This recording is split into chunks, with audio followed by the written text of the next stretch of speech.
to episode 2 of Back at the Crib here on a Monday night. Welcome in, everyone. My name is Jeremy Poplin, joined by Deanna Mate, and our featured guest this evening is none other than Colby Daniels. And this little ditty is Back at the Crib. Fellas, hope you had a good weekend. It was an absolutely wild weekend. I believe my man Colby did the double dip.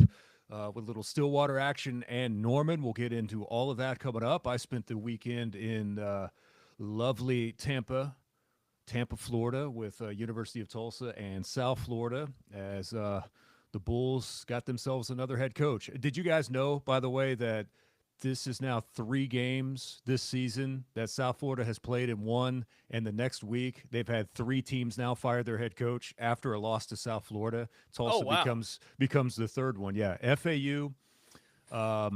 Actually, you know what? I think they become the fourth. Temple, FAU, Tulsa, and Charlotte, all after the USF game, made changes to their head coach, with Tulsa Talk about announcing running with the Bulls, huh? that Kevin Wilson The is USF coach killers. no longer Killers. employed.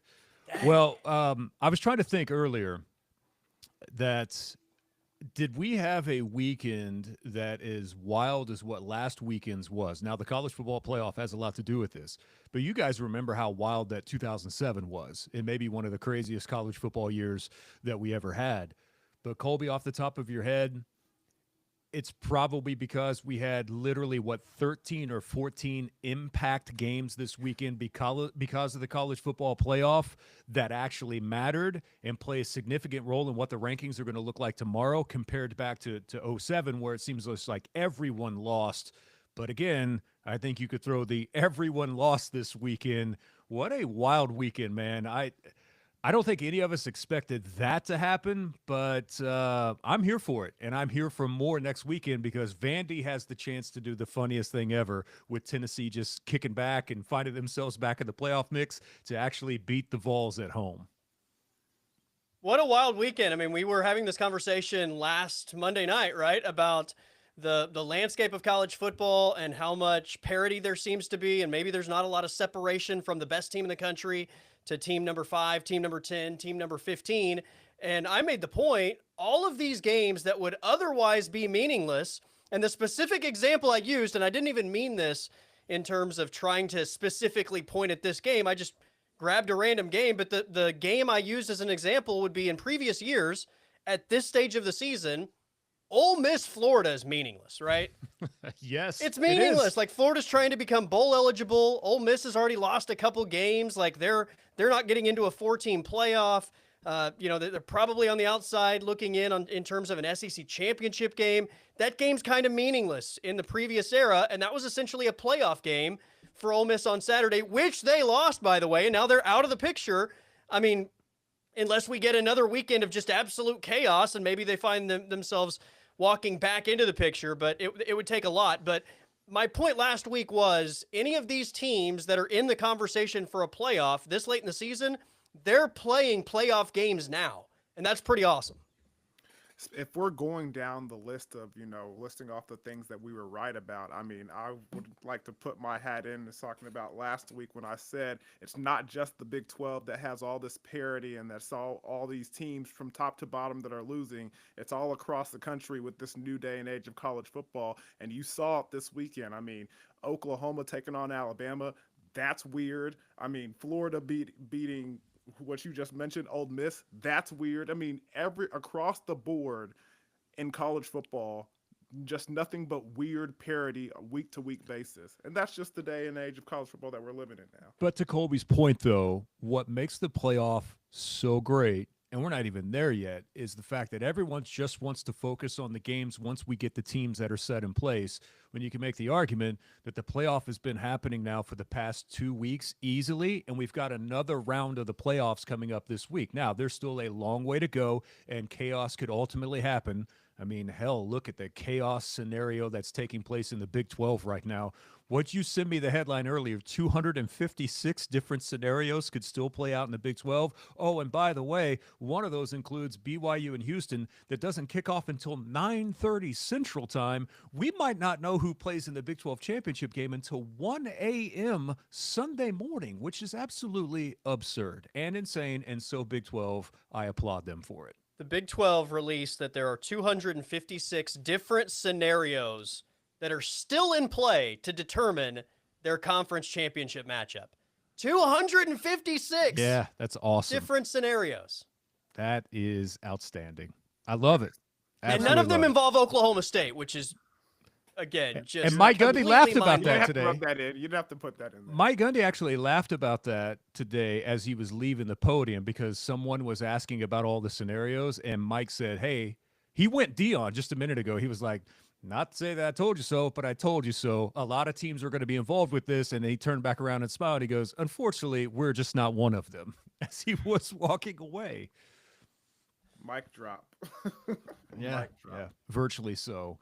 Where do you guys want to start? You want to start with the SEC and just the chaos that exists?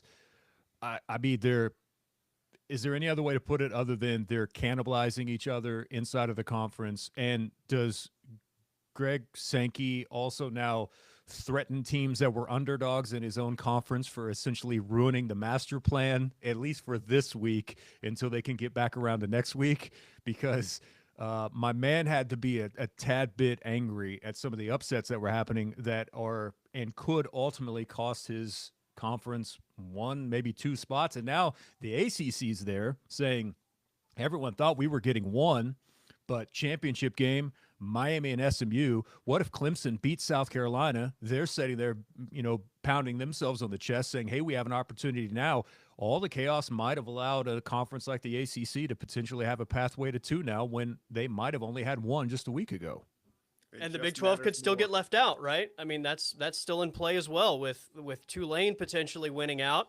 And of all of the 256 scenarios in play for a Big 12 championship matchup, some of those do involve Tulane ultimately jumping the Big 12 champion in the final standings, and the Big 12 is not one of the highest ranked champions when the dust settles. So yeah, there's still a ton of things at play across the country, but you specifically asked about the SEC.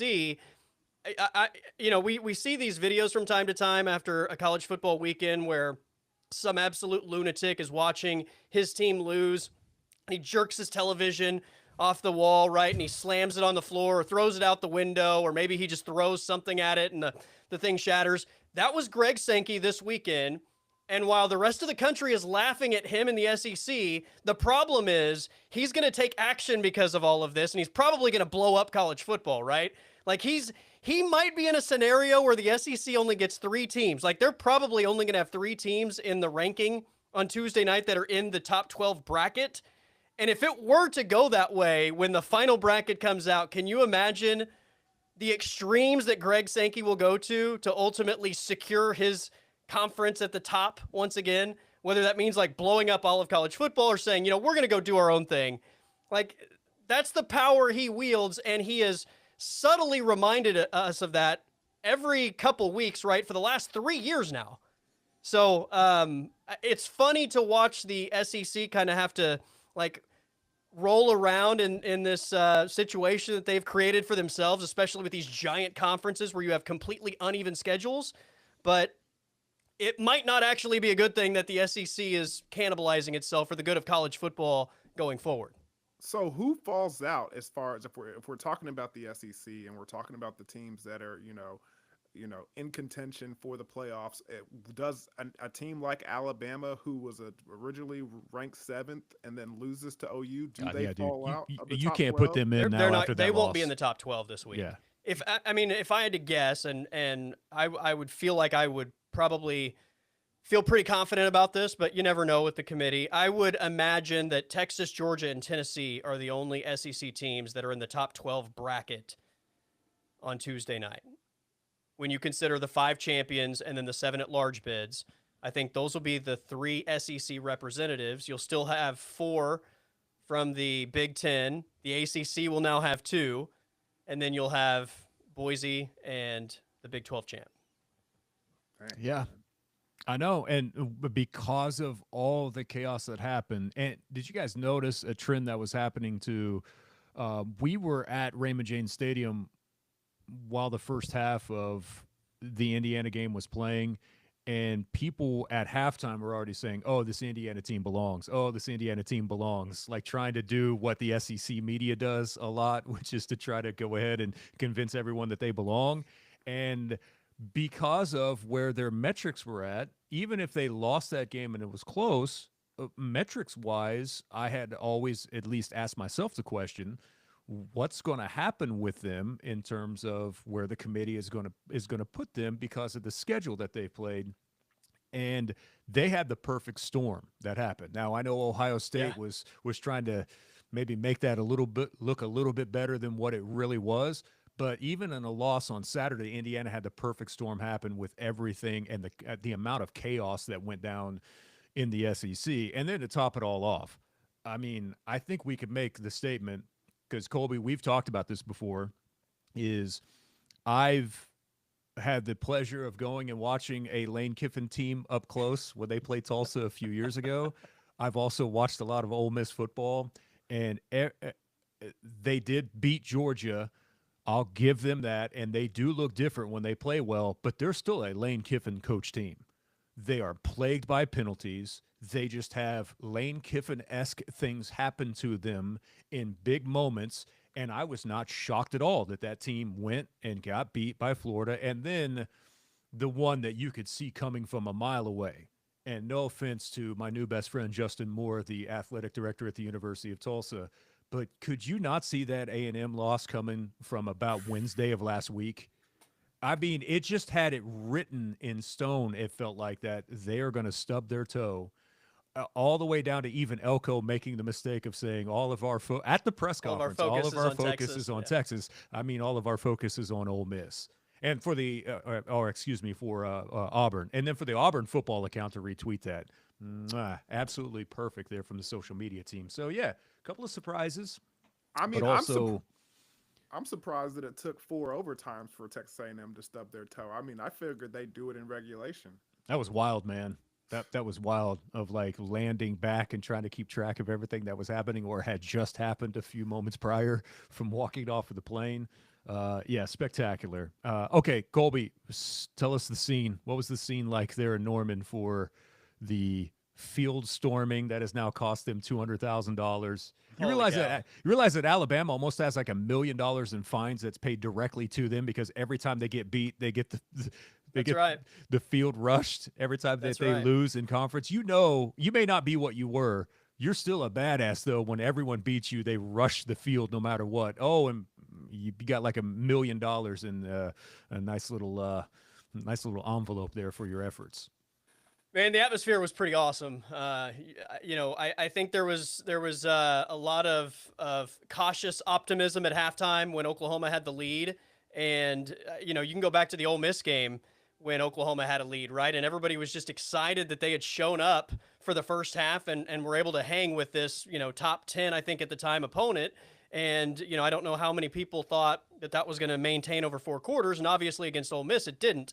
I think there was just cautious optimism that maybe they would be able to keep the game close for the second half. And when Eli Bowen makes that interception in the third quarter, I mean, the place just went into meltdown mode. It was so loud. The Kip Lewis interception, the Kip 6, as they're calling it. I mean, the place just reached a level that I think has rarely been seen or heard in Norman. And there's a couple of those games right over the history of Oklahoma football that kind of stand out. The jump around game is always the one that everybody references, right, when you talk about special atmospheres in Norman. But, man, that second half and just the energy in the crowd and the feeling of, like, going from cautious optimism to we're beating the hell out of these guys. We're going to win this game.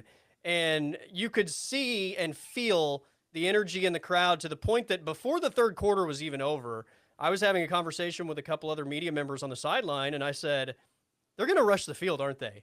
And I swear to you, multiple people were like, absolutely not. There's no way. This is Oklahoma. They're not going to rush the field. That's absurd. And I'm like, are you in the same place that I'm in right now? Like, are you are you breathing the same air that all these other people are breathing? Like, you have to be completely numb to your surroundings to not sense what the fans were feeling in that environment. And so we started talking about it, into the fourth quarter, and I think a few other media members started warming up to the idea at that point. Like, they might, yeah, you're right, they might actually do it. So next thing you know, about halfway through the fourth, they start bringing extra security down the ramps, especially over by the student section. I mean, the whole student section is surrounded by security as far as that wall that leads to the field. And I was like, I'm telling you guys, this is going to happen when they win this game. It's going to happen. You're not going to stop it. And the only area they even brought security was the student section. I mean, you guys have been in that place. I mean, it's just as easy for anyone. I mean, much easier to do it there than at Boone Pickens Stadium, for crying out loud, right? Like, that's an easy location. hop over the wall in Norman. Yeah. And I mean, you got it with 28 seconds to go, right? There were still 28 seconds on the clock when the goalpost comes down, and all of a sudden, like, I'm having people run into me. Somebody knocks the microphone out of my hand as we're getting ready to do a post-game show. It was absolute chaos and pure awesomeness at the same time, because while it is Oklahoma and they are a blue blood and all that, there's those people that put their nose in the air and they're like, we shouldn't rush the field. We're Oklahoma, blah, blah, blah, blah, blah. The bottom line is they have stunk for the majority of this year. That is the gold standard of college football over the last 15 years. And you just skull drug them from end zone to end zone for 4 quarters. I mean, that was a complete beatdown. And if you were a Sooner fan, I don't know how you weren't just absolutely ecstatic about what you watched. And it was a very cool atmosphere to be a part of. You try to hop over the wall at Boone Pickens, you're going to snap a femur. Is what's going to happen. I've seen it happen. Yeah, no doubt, no doubt. Get your thoughts in a moment, Dion, on Oklahoma. We've all been around those, Colby, like you said, fans that feel like that they're at a certain level that you shouldn't rush the field. I'm to this point where I'm sick and tired of all of us like telling others what we should and shouldn't do. Hey man, it's sports. It is supposed to be fun. I think to your point though about it felt like that this was the first outside of the first home game for them and the welcoming to the SEC. This was the first real moment of exuberance and celebration since joining the conference. And, beating Auburn on the road is one thing, but beating Alabama is an entirely different thing. And for them to do it in the fashion that they did, did they attempt or complete 9 passes? I think they only attempted 9? Is that? Oh, I'll have to go back and look, but yeah, I mean, it was Jalen Milroe looked like he should be on the B squad. Yeah. To do it in the fashion that they did, which was physically punishing on both sides of the line of scrimmage. A team that is notorious over the past 15, 20 years for doing that to other people, then I really wasn't surprised that they were jumping on the field and celebrating at all. Fact checker over here. Yeah. Arnold was 9 of 11 passing. Yeah. Okay. Yeah. Completed 9 passes. A very Air Force-esque performance for smart game plan, right? Like, very you don't smart. have all your receivers are hurt. You've not been good in pass you give up more sacks per game than anybody in the country, and you have no targets. Why would you throw the football? Yeah. Right? Like, don't even try good game plan. Don't even try it. And you ride with what got you into that position, and that for them this year is that defense that they're playing. That's and right. they were able to lean into it. I don't mean to be a contrarian on the matter here, but I mean, bro. As you have your understand. Oklahoma State jersey hanging behind you. I understand that this is like I'm all for the atmosphere and the culture of college football and college sports about rushing the field. If you want to go down and celebrate with the students, I mean, you got to think about it. On the field, those are student athletes, so those are classmates and friends, and the whole point of that is rushing the field to go down there and celebrate with those guys and be a part of that atmosphere. I get that. But it's come to a point in college football or college athletics altogether where we're just rushing the field to rush the field. I mean, I understand that when you do it, when you beat a top 5 school and you're unranked, or you beat a number 1 school and you're like in the top 15, but just doing it because, bro, this isn't your father's Alabama. This isn't, Alabama of, number 1, number 2 Nick ranked Saban's been schools, gone for a year, man. bro. Calm This is, down. but look, they've been beaten a number of times this year, right? I mean, This bro, isn't like Coach Shula's Alabama. This isn't.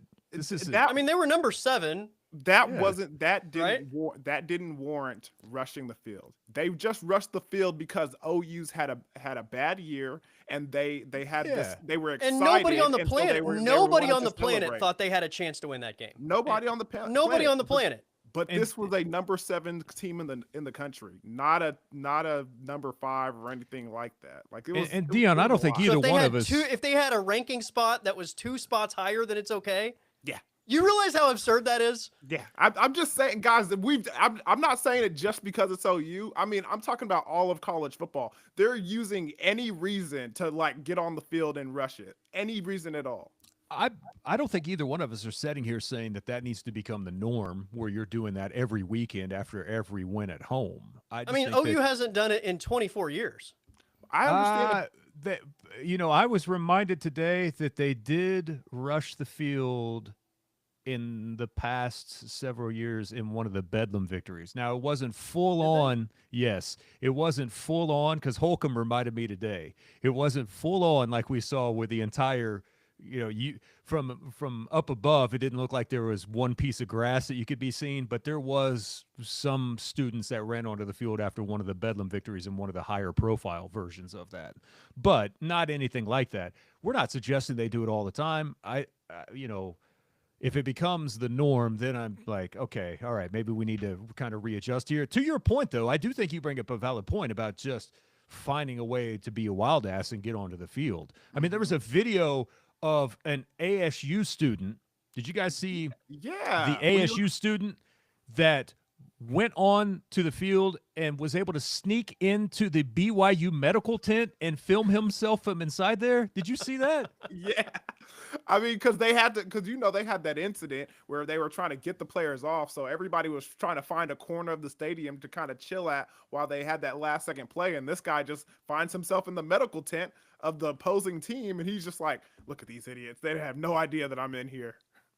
You know, when Stutzman's jersey came up missing, my first thought was, I bet some crazy person that was on the field, like, Got into went the up locker one of the room. ramps and just probably walked into the facility and started walking around. And at some point later in the night, found himself like, walks into the locker room, was like, oh, I'll take this for myself, right? Zach Alley said that he knows for a fact that there were people that got into the locker room.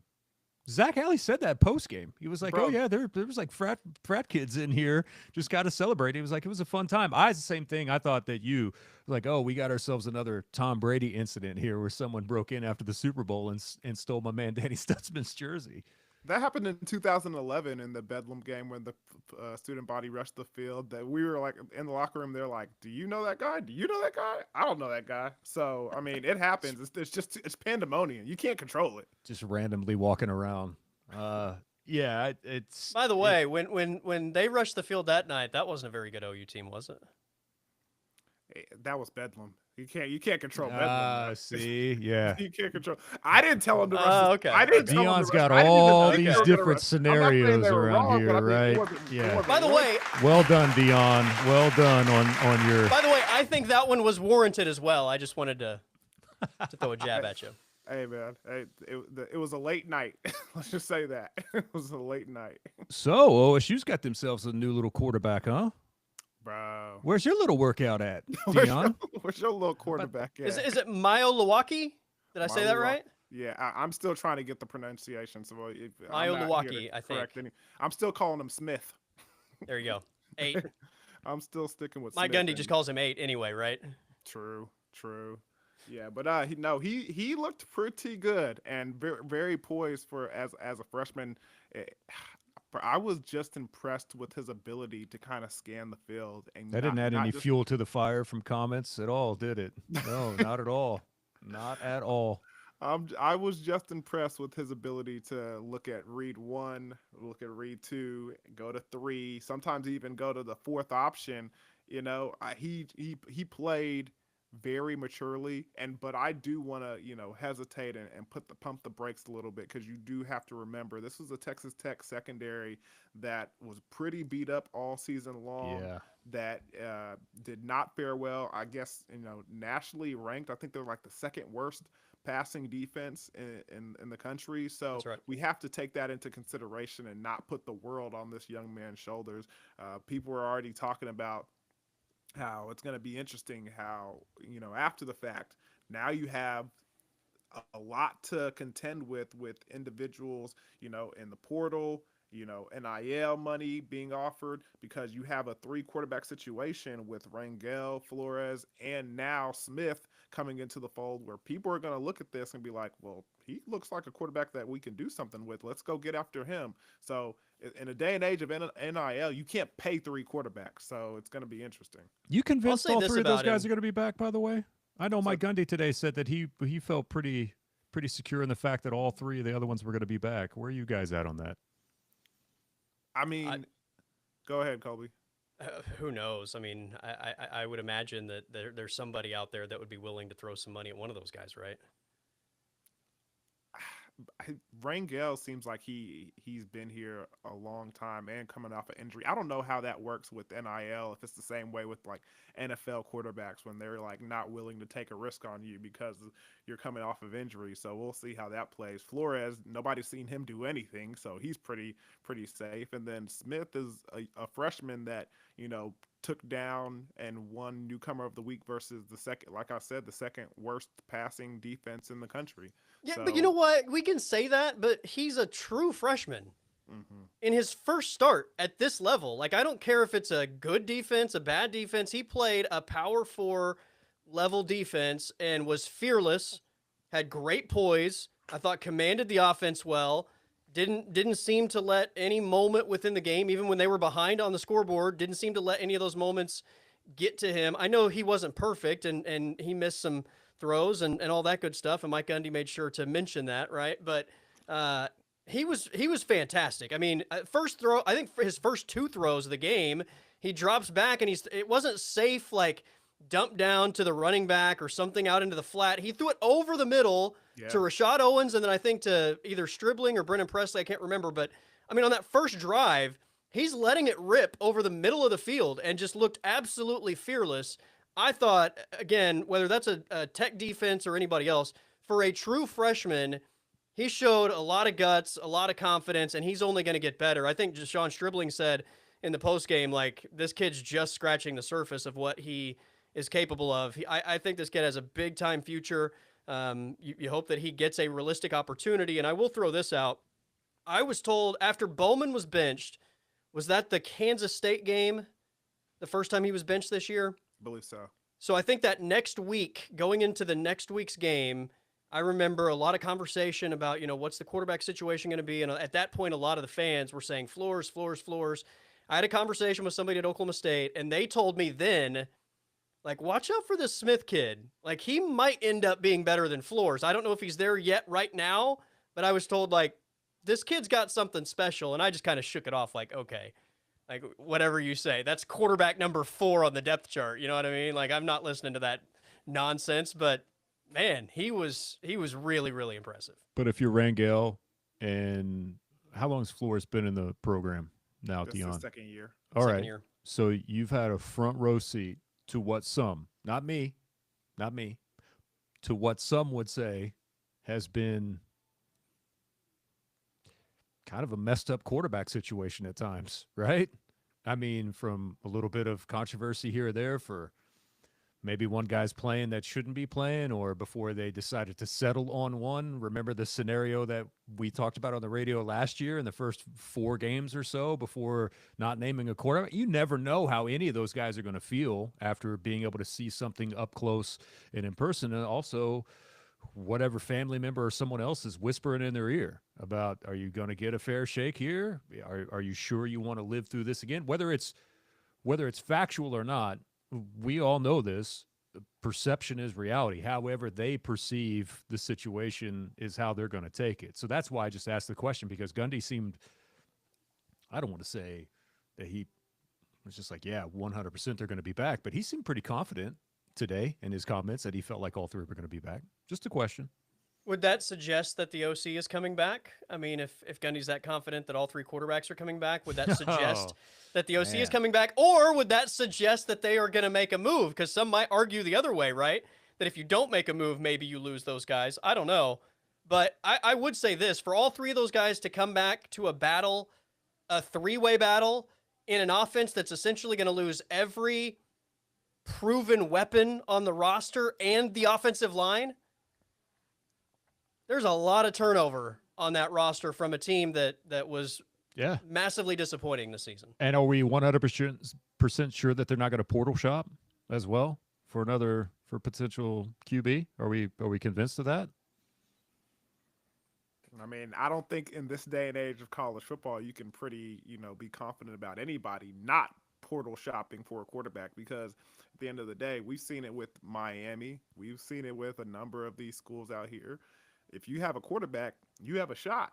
And so there's no way you can say, let's turn the page on the quarterback in this catalog of opportunity players that are out here. Let's avoid that chapter. No. That's I would not say how you this play the game. though. To me, it would be very foolish to go spend a lot of money on a quarterback when there's going to be so much turnover offensively and you don't know what the offensive line looks like, right? Like, you can have a great quarterback, but if the offensive line in front of him is trash, it doesn't matter. You have some promising young talent at the quarterback position.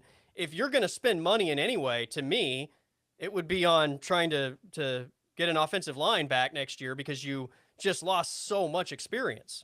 And remember, things are going to be a little bit strange in year one of the new NIL clearinghouse when it gets up and going this year. I was tweeting about this the other day, and Colby, you had fired back on this. So, Dion, I see you kind of pique your interest a little bit. Yeah. So for those that don't know, when the House settlement finally comes through 100%, part of what happens here is the NIL clearinghouse that they will have. No one knows if that starts in April, or no one knows if that starts in July. So what that means is outside collectives. This is not anything that is inside of the up to $20 million that schools can spend and pay for players in the revenue sharing portion of it. This is just outside collectives that are still going to operate. All of that money now has to go through an NIL clearinghouse. They have to sign off on it. Before they didn't have that. They could do whatever they want.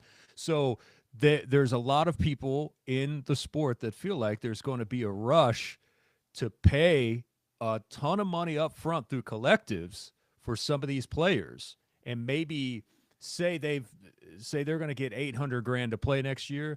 They would try to give them as much as 90% of that $800K up front before July 1st, when there's no say-so in it.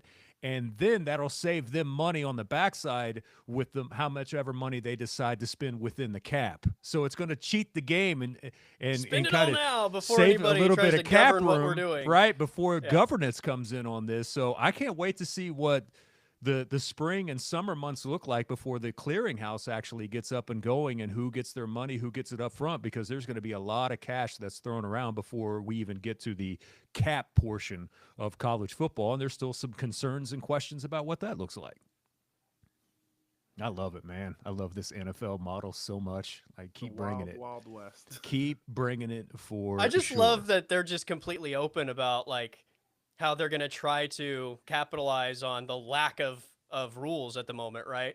Oh, That's Dion. the way it's always been in college football, but it was Yeah. just, you couldn't do it, or you would get penalized. Now, everybody knows it's happening and there's no penalty for it. So everybody's just open and honest about, we're going to cheat our asses off up to the point that they actually say, this is what you can and can't do. Dion, in the Ohio State memo, this will make you angry as a former athlete.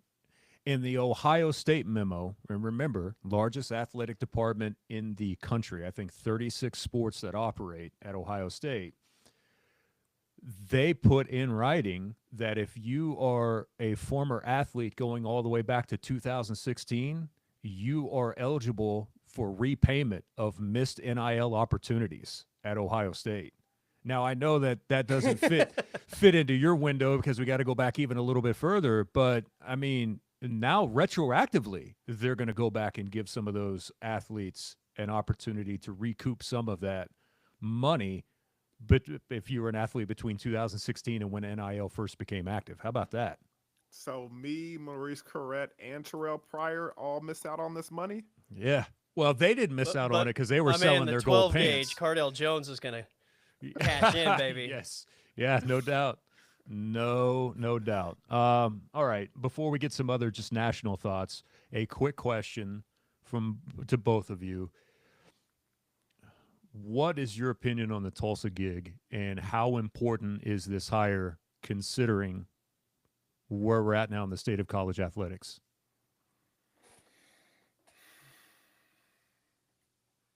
I mean, it's the smallest power. I guess what are we? Power four? Well, no, they're not a Power Four. They're a G5 member, but it's still smallest university, right? Smallest Small- FBS, right? But they're Is that what you're looking in for? but they're in the conference though that has the best non-Power 4 TV deal because they're guaranteed over $7 million in TV money. No other non-Power 4 league even comes remotely close to that.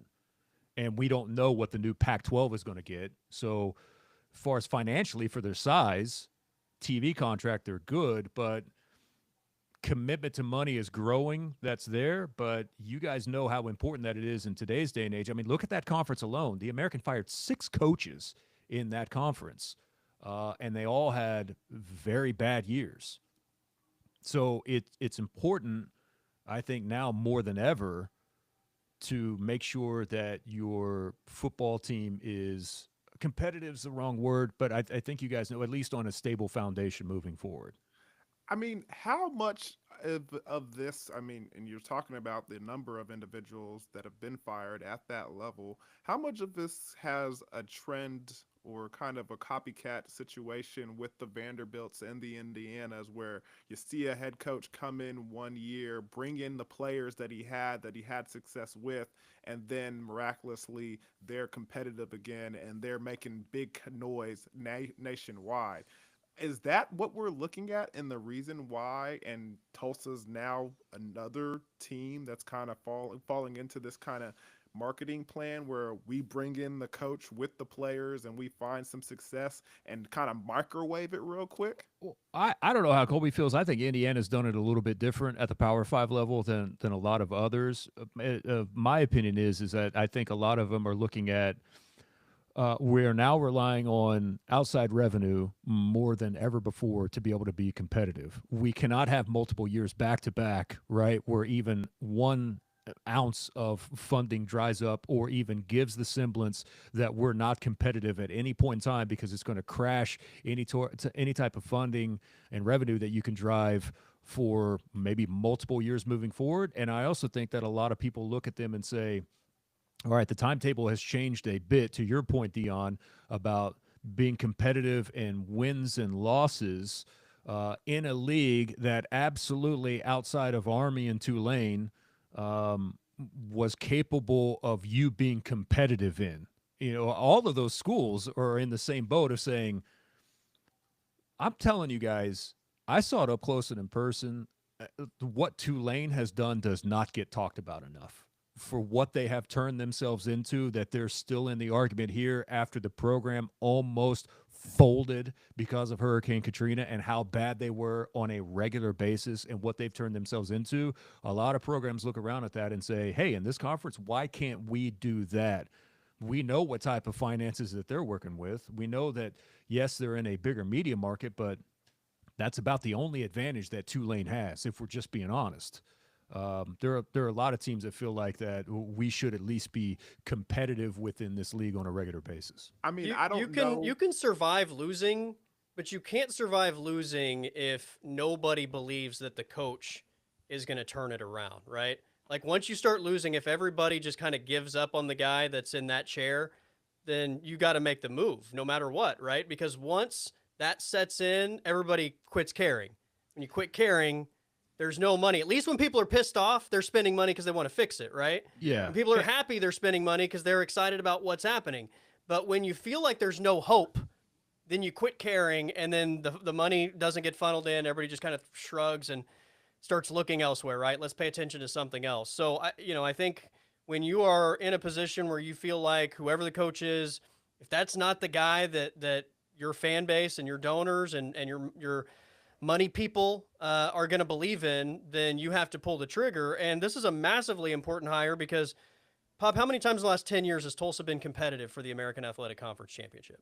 Past 10 years? Past 10 years. I would say 2 or 3 in the past 10 2 or 3? years. Yep. I mean, in this era of college football, you're talking about making a college football playoff run 2 or 3 times in a 10-year stretch. Yeah. Right? Like the American Athletic Conference And now there's access. The 5th best conference in the country. Most years, their champion is probably going to be the number 5 champion of all the conferences. Now, it's probably not going to work out this year because of Boise, and Boise's been terrific. And I'm not taking anything away from Boise, but most years, But they're still the in the champion mix. of the American is probably the best of the G5, and that means you're in the playoff. And So- even when they're still competitive, dude, they're even competitive when they've lost Cincinnati and UCF. Right. I guess I have to say Houston as well into that mix. They're still competitive when everyone was like, oh, they lost their 3 best teams, but yet here's Tulane that has turned themselves into something. At one point this year, Memphis was ranked, and then Army comes in, and I know they got skull dragged by Notre Dame this weekend, but they're at least in the conversation, so there is access, and that plays a big part of this. I don't like the skull drag thing that you guys are doing in this episode. The term, it rubs me the wrong way, but I digress. I think it's a situation, and Pop, you've mentioned Tulane a considerable amount of times, and I haven't looked through Tulane's roster, but one of the things that Tulane does have working for them that you can go back to the old days of college football and what was really leading teams into success was having a geographic advantage of where players were. Tulane's in that New Orleans area where there's good college football players in that surrounding area. Now, do the top programs go in and pick those players out? Yes, but there's still a good hotbed of where you can get good talent from. And on top of that, because those players play high school in that surrounding area, when they don't work out at their schools, where do they go? They go back home. Tulsa is still in that same location where they are in that surrounding area of high school football being good in Oklahoma. I've seen it first and forehand, as well as being close to Texas where high school football is king. They can have that hotbed of they have that hotbed area where they can pick up talent. And if you just have a coaching staff that can be a coaching staff that's reliable, that players can trust, say, hey, I didn't have success elsewhere, but if I come back home, I can at least be close to home, play with a coaching staff that's great to play for, and people that I trust, and have some success or have an opportunity for success, you can turn this program back into what you're looking at from the Tulane aspect. On top of that, those baby blue jerseys look pretty good. And I'm not going to lie, that blue and that gold helmet looks pretty good, especially when you throw the chrome on it. They need to get back to that. So I'm just saying, players like to look good, and you love to come back home. They got an opportunity here if they hire the right staff. Yeah, and that's why I think you'll also find out with the new athletic director, too, about we've all talked to athletic directors before that the process is so grueling to a lot of them. Right. It just seems like it takes away all their life force.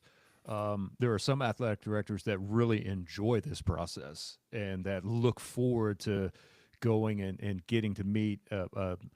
It's almost like they add to their Rolodex even if they don't hire guys, right? That they keep together and keep kind of a running list together for even future endeavors that they have. And we're going to find out what type of athletic director that Justin Moore is, which category that he falls into on it. But yeah, it's an interesting candidacy field that is available to them with a lot of up and comers and maybe even some guys now with a lot of tenure from some other places. So can't wait to see ultimately what happens there. I heard a debate today because, Ben Arbuckle has been the popular name for the OUOC job. I heard a debate today about if he was offered the Tulsa head coaching gig or the OUOC gig, which do you take? Well, it's That's an interesting a great question. That's a it's great interesting question. because you've had examples of guys that have been head coaches in places that have bolted and gone somewhere else. So I don't think that type of question, the answer doesn't fit into a box. That is such an individual based answer about where that person feels like that they're at in their career. That's right. And no one knows the answer to that other than that guy. So just to say like, well, he'd be nuts to do that. Well, you don't know. Maybe he's ready to be a head coach. Maybe he doesn't feel like that he's ready yet and wants the challenge, or maybe the ultimate, maybe the bigger challenge to him, you just never know how someone views that, is I know everyone would say, oh yeah, the bigger challenge is going in and coaching offense against the SEC. Maybe the bigger challenge is being the leader of a program overall as a whole. It's a much bigger challenge. You don't tell me Absolutely. that being a head coach in Tulsa's not a challenge, buddy. I'm here to tell you That's a much bigger challenge. that is a massive, massive gig. But it's a challenge, but it's not like the challenge that you used to see it 5 years ago, because now there's a very vital road to getting into the college football playoffs and being, talked about in the big lights, because you've kind of turned this thing out 100%. around in a major way. It's a very, very, very, viable path. Yeah, we'll see. It's early. Every TU fan, I think, wants Brennan Marion, the coordinator at UNLV, to come back, and who's had a lot of jobs. They haven't hired him already? Who played at the University of Tulsa? No, they haven't. They haven't hired him yet. So we shall see. All right, what if anything stood out to you guys that we haven't touched on from this past weekend? And what are you looking forward to this weekend, where maybe we'll have some more chaos, but at least another long list of games that will tickle your college football fancy from the Thanksgiving weekend for sure. Well, we got I guess we've got the two Heisman frontrunners both in action on Friday, right? OSU Colorado at 11 a.m. I think Boise also plays at 11 a.m. Yeah, they play Oregon Fox, State. if I remember right. Yeah. By the way, both of the Heisman candidates Friday at 11 a.m. How lucky is Shedeur Sanders that he still has a knee from that dirty ass hit from Kansas? I see, and this is the thing, man. I know firsthand how much you kind of sacrifice and how much you give to the game, and I know how much control of your body you have out there, and I know when things are dirty, and I know when you're intentionally trying to rile people up. The stuff that happens underneath the pile and stuff like that, I'll take it. I'll eat that. I'll live with them. I played with an older brother who literally wore a visor on his helmet, literally just so underneath the pile people wouldn't poke his eyes, because it happened so much. I understand that. That's part of the game. But for you to go Michael Phelps diving into somebody's knee, bruh, from somebody who's had an ACL surgery, I don't like that. Number 45 from Kansas, that was not cool, bro. Oh, you remember the number cool. even? Yeah. Dude, that's not cool, bro. A lot of that too is, some of it comes down to Shedeur is just lucky. He's lucky that his leg was not locked in place, Yes. with the knee locked, and then to have that happen, because that would have been absolutely devastating. It's pure luck is what it is, that something horrific did not happen. Speaking of that game, I do have something cringe to mention from that game. Okay, all right. I think Travis Hunter is the best college football player in the country. Okay, Okay. All right. for the record, Okay. Go on. best player in the country. It is cringe when you are striking the Heisman pose and you're down by 2 touchdowns. Stop. Stop striking the pose when you're down by 2 touchdowns. But I mean, Kobe, though, you got to get it in like every jersey so they have options of what picture they want to choose. You got to get it in every jersey. Yeah. You know what? That's probably the best argument that can be made for that nonsense. Yeah, you gotta help. Look, I'm all about, if you're winning, strike the pose, run in front of their bench, strike the pose. Like, I'm all for it. when you're losing by 2 touchdowns and doing it, it just I'm like, come on, man. You got it. To Deion's point, you got to help my man Austin Chadwick and Clint Roundtree out over a Ghost Bell in Tulsa that are helping Colorado with all those flyers out there for Travis Hunter. You got to help him out a little bit. I'm not mad at the posing. It's the end zone celebrations that he's coming up with Kai Cenat every weekend. Like the Jabberwockies, like, bro, enough is enough. Just strike the pose and let's go to the sideline. Like, doing the dances is too much. Okay, so I just think you look like an idiot when you're doing all that and you're losing. What are you doing? You're losing. I have to say, you know those moments when you realize that you're getting older. And I used to be like up on everything. Like, I mean, if you were to mention it, I'd be like, yeah, I know exactly what you're talking about. Who the hell is Kai Cenat? I don't know who that is. I really don't. I've seen live stream videos with him. Who is he? What does he do? This is my old moment. And Deion, don't you laugh at me, because your old moment was sending Colby and I someone that was seasoning their charcoal. Like, you sent us a video on Instagram of someone seasoning their charcoal. Hey, bro. So that is your old moment. So don't laugh at me, because I could laugh back at you. I thought you guys told me when I turned 30 that I had to learn how to barbecue and I had to learn how to grill. Nobody ever told me about seasoning the. Apparently, I'm going to the wrong people about barbecuing, because you guys aren't teaching me the right ways. Apparently, I got to go to the brothers to teach me how to, really, throw down on the grill. I'm not throwing Old Bay on my charcoal. I'm just not. Like, I don't. Or onions. I don't know what that is about. Little dice of onions. Yeah. Am I supposed to know who Kai Cenat? Who? Yes, you are. I'm supposed to know who that is. Yeah. Especially, we're getting into this streaming game now, and we're getting into this. Oh, I'm not saying that he's not successful, and more power to you to make your money any way that you can. But everybody goes on his show. Everybody, from Snoop Dogg to Lizzo and to SZA, like, everybody's on there now. Travis Hunter's got, going on there. Okay. I mean, shoot, he had. Do you watch it? I mean, do I watch it? No. Do I see the clips on a regular basis? Yeah, on my I've Instagram? seen clips. Yes. Yeah. But Colby, have you ever tuned in live to? I've never tuned in live. No. No. Okay. No. But I mean, look, if we're being honest, there's a lot of stuff that I don't tune in live to that I feel like I've seen every moment of, because of the clips that live on every Oklahoma social Sports media Radio platform, but or that. Yeah, man, it's we'll just live vicariously through the clips. I don't gotta tune in live. Yeah. Okay. All right. Here for the clips. That's fair. Yeah. Texas A&M. Buddy. The game that Texas A&M never wanted to see. I hope Old Rock has something for the Longhorns this weekend. I really do. I really do. I don't know how this. I don't know how this game is going to play out at all. I have no feeling one way or the other. I am just in pure chaos mode now. So I want the Vandies to beat Tennessee. I want to see A&M beat Texas, go to the SEC championship game, lose, to add another loss to their total, and to see everyone just complain about who gets in and who belongs in, and let them sort all of this out. That's, I think, what I'm rooting for more than anything. I'm just an agent of chaos with the college football playoff. I can't root for Texas A&M, bro. Well, I can't do it. Can't do that. Can't do it. I'm ashamed of both of you that you're sitting here saying that you're going to be rooting for the Longhorns in this instance. You got to remember, man. I'm from Dallas, Old Texas. Rock. Come on. The Yell leaders.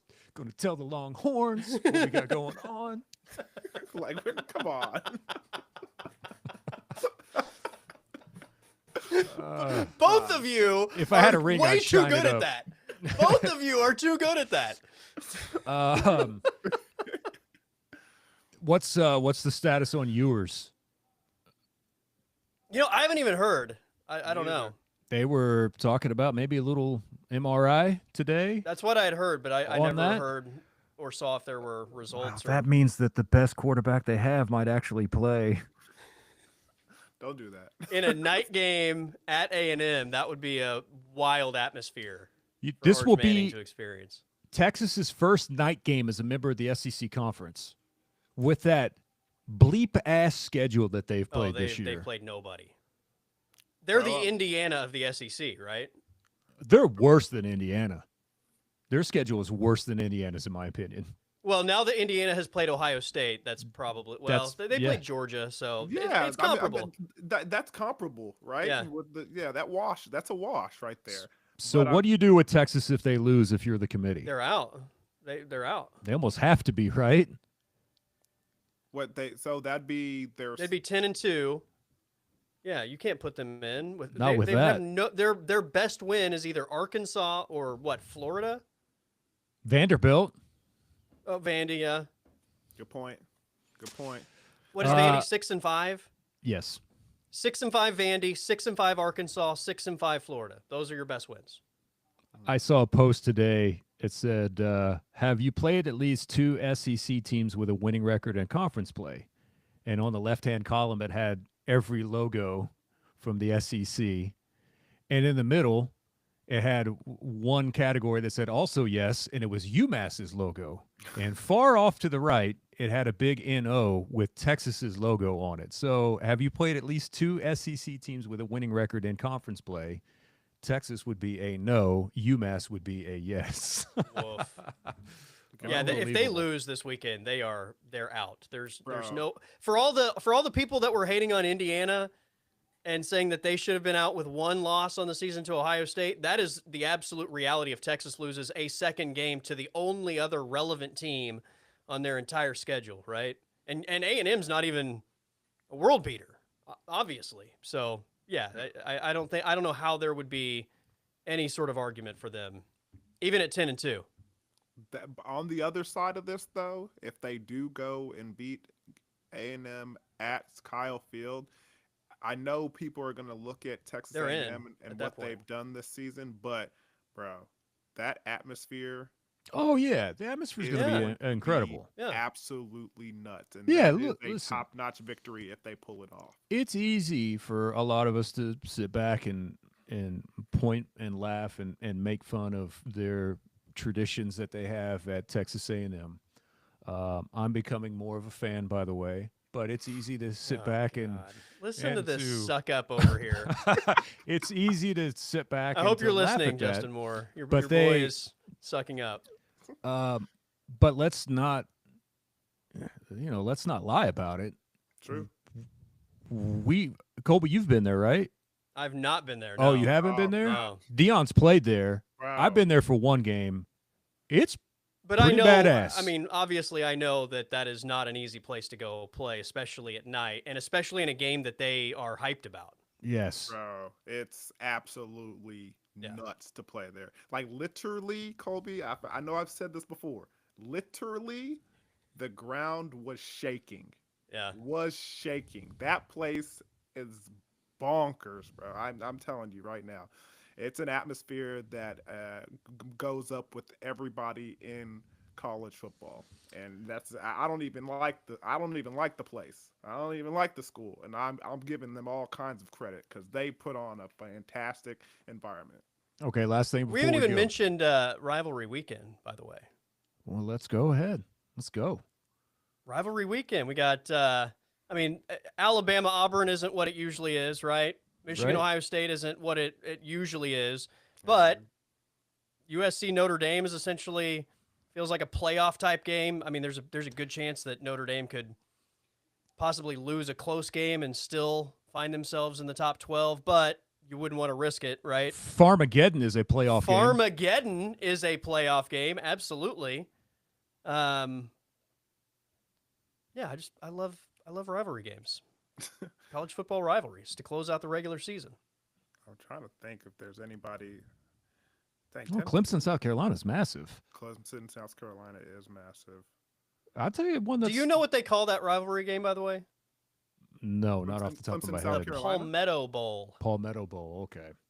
All I Why? know is that I didn't know that until today, by the way. people that went to South Carolina refer to Clemson as Clemens for some reason. I don't have any reason Yeah. why. Georgia Tech is a little bit more interesting because I don't know if you guys have paid attention to Georgia Tech lately. Playing pretty good. Pretty and they good. played well against their bigger opponents. That one And- also has a great name, by the way. Georgia kind of plays with their food a little bit as well do. in some of these games. What's the name, Colby? Clean old fashioned hate That's is the name of Georgia Tech. That's what that rivalry is known as. Somebody should tell those people that that's a phrase, not a name. Yes. Anybody got anything for Ole Miss, Mississippi State? I mean, it still has to factor in a little bit now because of what potentially is at stake. They're going to need some help now. They do not control their own destiny anymore, I don't feel like.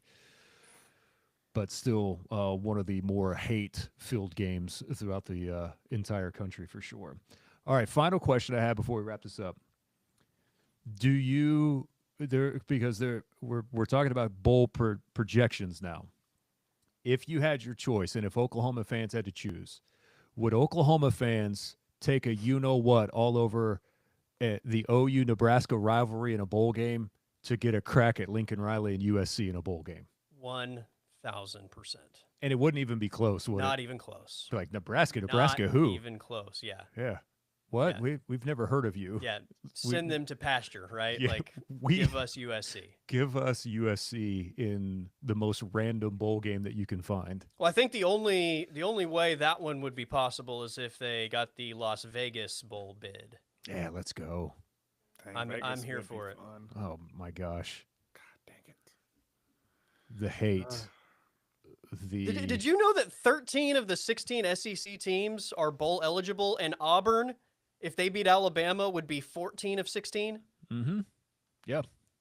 Maybe Greg Sankey can like chew on that and settle down a little bit. Oh, are before you kidding? Turning college football into, That'll be the headline on the email that Chuck Sullivan sends out every week from the SEC. Are you kidding me? Look at all these. Because I was trying to figure out today, like, what are the like realistic scenarios for OU and a bowl game, and you have whoever goes to the CFP, which again the guess from me this week is you'll have 3 SEC teams in the 12-team bracket: Texas, Georgia, Tennessee.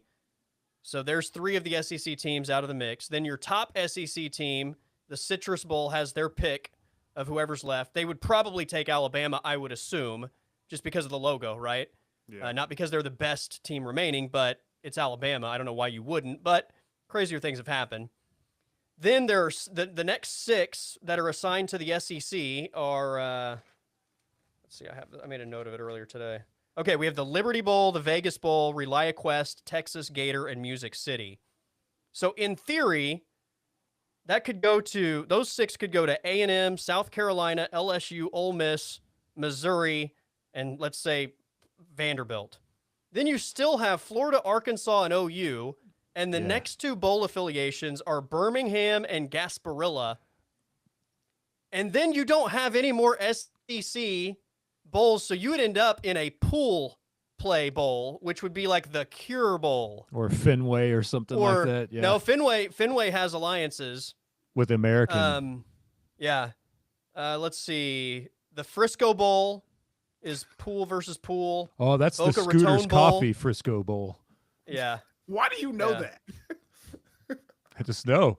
You memorize these when your conference has an affiliation with them and where you could potentially be spending your holidays, Dion. And Frisco, Texas is one of those for sure. Yeah, I think the Action Network had Oklahoma and Kansas in the Birmingham Bowl. Oh, OU fan, you'll love Birmingham for the holidays. It's wonderful. I did Absolutely see wonderful. OU North Carolina in the Gasparilla Ah, Bowl, which would be Mac fun Brown? because of Mac Brown, right? Little Yeah. Mac Brown versus OU. Yeah. That Yeah, one might be a last little time? bit fun. no doubt. No doubt. I mean, of all the possibilities that exist out there right now with the bowl projections, that's probably about the most attractive that I've seen. I think playing Oklahoma there's like- in the Gasparilla Bowl would be fun. There's like